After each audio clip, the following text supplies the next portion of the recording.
জায়েদ খানের সেই ডিগবাজি দিয়ে আমার প্রোগ্রামটা জার্নিটা শুরু হয়। আমাকে জিজ্ঞাসা করছিল নারী কিসে আটকায়, তো আমি বলছিলাম নারী জায়েদ খানে আটকায়। আমি মূলত একটা রিয়েলিটি শো থেকে এসেছি, যেটা আপনারা সবাই জানেন, যেটা জাজ ছিলেন জায়েদ খান, এবং জায়েদ খানের সেই ডিগবাজি দিয়ে আমার প্রোগ্রামটা জার্নিটা শুরু হয়। আর এরপর থেকে মূলত আমি র্যাম্প শোটাই বেশি করি, ফটোশ্যুট এগুলোই করছি। মূলত আমার পরিচিত তো রিয়েলিটি শো, যেটা জায়েদ খান ডিগবাজি দিল এবং নারী কিসে আটকায়, সেটাই আমার হলো উল্লেখযোগ্য একটা রিয়েলিটি শো ছিল, কাজ ছিল।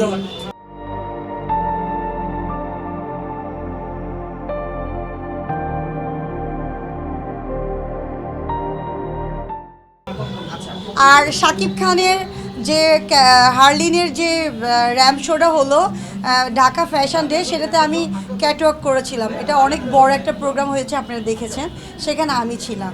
এটা তো মানে খুবই ভালো লেগেছে। এর আগে অনেক ভাইয়াদেরকে বলেছি সেই আমাদের রিয়েলিটি শোতে, মানে ভাইয়া ছিল, জায়েদ খান ছিল আমাদের মিডিল দিয়ে হেঁটে যাবে, আমাদের সঙ্গে এতটুকু প্র্যাকটিস হয়েছিল, কিন্তু ওখানে গিয়ে জায়েদ খান যে ডিগবাজি দিবে এটা আমি কখনোই আমরা ভাবিনি।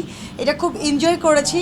আর জাজ প্যানেলে অনেকে ছিল, আর প্রশ্ন উত্তর পর্বে যে প্রশ্নগুলো ছিল জায়েদ খানই আমাকে করেছিল। তখন আমি বলছিলাম যে আসলে আমাকে জিজ্ঞাসা করছিল নারী কিসে আটকায়, তো আমি বলছিলাম নারী জায়েদ খানে আটকায়। তো মোটামুটি ওইটাই আমার আসলে রিয়েলিটি শো দিয়ে আমার জার্নিটা শুরু হয়েছে ভাইয়া। না, আমি ডিগবাজি দিয়ে বের হইনি, জায়েদ খান ডিগবাজি দিয়ে ভাইরাল হয়ে গিয়েছে।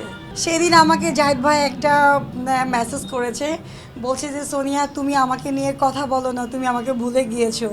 আমি জায়েদ ভাইকে উদ্দেশ্য করে বলতে চাই যে জায়েদ ভাই সত্যি আপনাকে আমি মনে রাখছি, এবং এখনও 23, 24, 25 সাল চলছে, আপনাকে নিয়ে এখনও মিডিয়াতে কথা বলছি, আমি আপনাকে বলি নাই।